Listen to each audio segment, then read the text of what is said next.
Hi, I'm Darren Miles with Darren Miles Photography, based here in beautiful, sunny Naples, Florida. About a year ago, I reviewed the DJI Ronin, a 3-axis gimbal device that allowed us to get really smooth and professional-looking video. And on the whole, the Ronin is awesome, but it's not without its shortcomings. Notably, the challenges with balancing the unit and the really heavy operational weight made using the device incredibly tiresome. I remember saying at the time of the review that 3-axis gimbals were a fast-paced and quickly changing space, and lower-priced and innovative rivals were sure to come out of the woodwork. And well, out of the woodwork they have come. 3-axis gimbal devices have come a long way in just a year. They're smaller, they're lighter weight, and they're just much easier and quicker to set up, use, and start shooting with. Now, in that vein of smaller, lighter weight gimbals, today we take a look at the Team Rebel design Beholder MS-1. And overall, it's a simple, reasonably priced, easy to use, and well-built piece of kit with some really important shortcomings. So, is it something that you should add to your kit? Well, let's find out.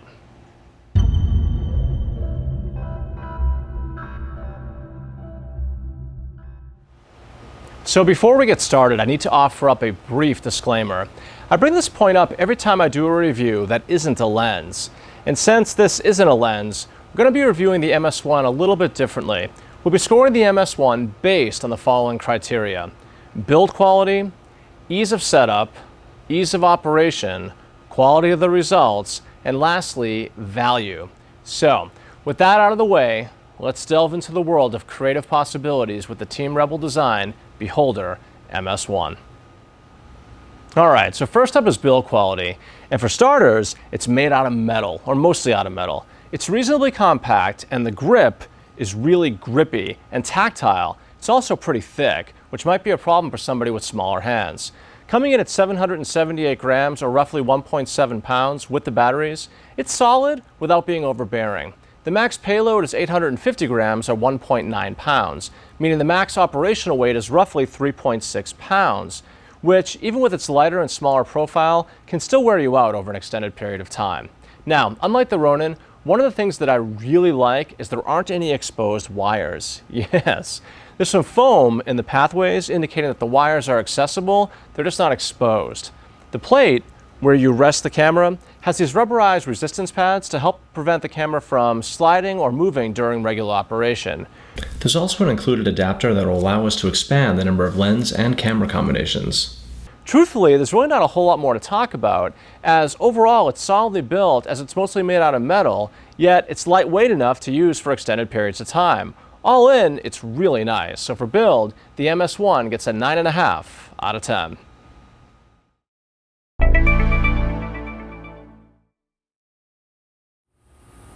So next up is ease of setup.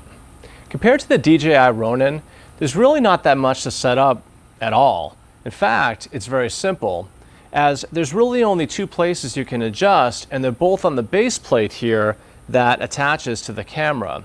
You can move it left and right on the screw axis and forwards and backwards on the plate axis, and that's it.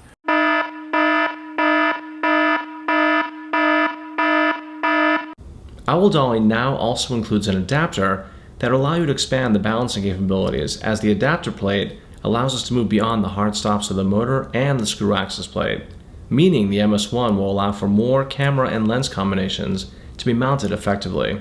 This is a really good thing, because straight out of the box without the adapter plate, the MS-1 would have had some serious limitations.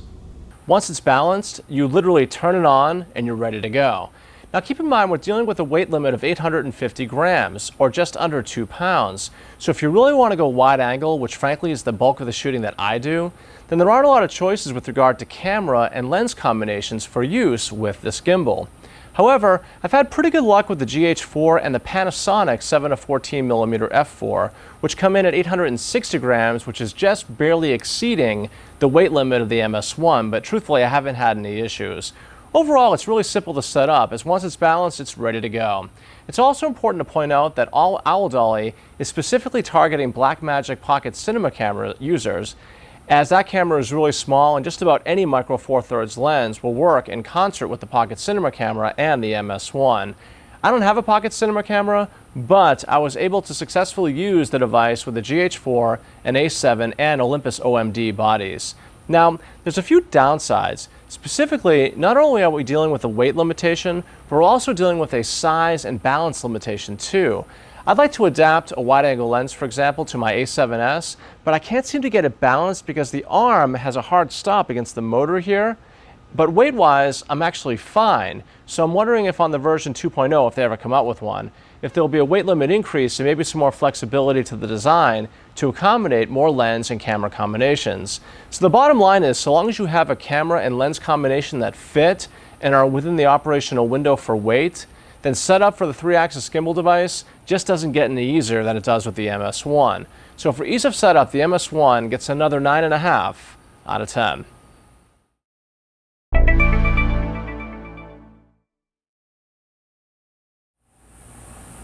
So next up is ease of operation, and in a word, simple. Balance it in your hand, turn it on, and away we go. One of the really great things about the MS-1 is this joystick right here that allows us to pan and tilt the camera on the fly, something that isn't out of the box in a lot of 3-axis gimbal devices, notably the original Ronin. Now I'm sure, because again, this is such a fast-moving and evolving space, someone will come up with a joystick that will allow you to pan, tilt, and roll on the fly. But this one just allows panning and tilting without a second operator. Nice. The camera will also pan and tilt with the joystick depending on your movement as well. Now on the downside is the batteries. Not the life of the charge, which is actually pretty good, just the amount of time that it takes to charge them. It's estimated at 5 hours. That's a long time. Fortunately, these batteries are common and they're readily available. I would strongly advise you purchasing a second set of batteries for the MS-1. All in, it's easy to operate, and you'll be on your way with very good and cinematic results in no time. So for ease of operation, we give it another 9.5 out of 10.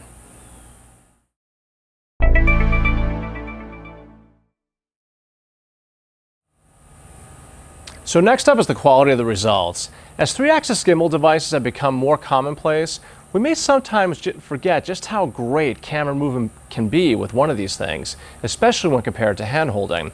These things have been a major revolution for the DIY filmmaker, and the MS-1 is really no exception. Now, it's not without its quirks. That is, if you move too quickly, the motors can struggle to keep up, and they can also get hung up, and the device will start to jump around like a fish out of water at times. But that's about it. However, rather than me talking about the results, I'd rather just show you the results. As with all my reviews, the next 2 to 3 minutes will be a series of video clips demonstrating the power of the Beholder MS-1 from OwlDolly. And at this price point, I don't see how you can go wrong.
Okay, so last up is value.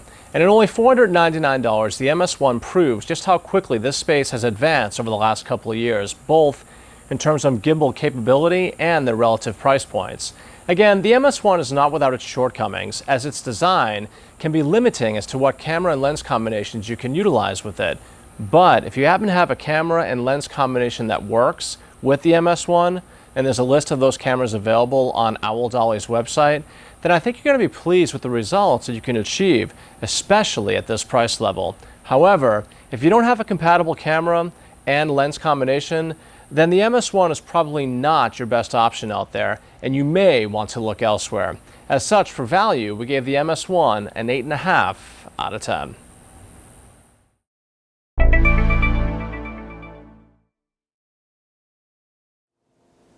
Okay, so to wrap up this review, we gave the Beholder MS-1 a 46 out of 50 and our highly recommended rating. Now, it's not without its limitations, as there are some downsides to the Beholder. Specifically, straight out of the box, it can be a bit challenging to balance certain lens and camera combinations, even if the camera and lens combination in question is under the maximum weight allowed for the MS-1. Fortunately, as we're wrapping up this review, and as was mentioned several times during the review, we now have this included plate adapter, and this adapter now ships with all MS-1s, and that's a great thing, because in some instances without it, we couldn't move the camera far enough left or right on the screw axis to balance the unit appropriately, which is to say the camera hit the limit of the screw axis, and as such, it was slightly out of balance, and it showed in our results as the MS-1 would tilt to one side during operation, or worse, the motors would just quit. Fortunately, this adapter solves the bulk of those problems, and when you work with a lens and camera combination that balances easily and is under the maximum weight, and good examples of that are the GH4 with any of Olympus's smaller prime lenses, the Olympus OM-D series also with Olympus's smaller prime lenses, the Sony A6000, the Sony A7, the EOS M, and finally there's the Blackmagic Pocket Cinema Camera, which again, I don't have, but OwlDolly says that was the camera they had in mind when they were designing the MS-1. So with any of those cameras and lenses under the maximum weight, then the results of the MS-1, or the results this thing is capable of delivering, are indeed impressive. Just keep in mind this new adapter adds about 2 ounces of weight, or just under 57 grams, which isn't a huge penalty for the enormous increase in flexibility. This is Darren Miles with Darren Miles Photography, based here in beautiful, sunny Naples, Florida. If you like these reviews, please don't forget to subscribe. Oh, and before you go, in case you're interested in obtaining an MS-1 and you found it because of this review, OwlDolly wants to track the effectiveness of YouTubers like me, and they're offering a discount if you use the code DarrenMiles at checkout at their website, www.owldolly.com. If you use that code, you'll save yourself 10% on your Beholder MS-1. So give it a shot and check it out. Thank you so much for watching, and until the next time, happy shooting.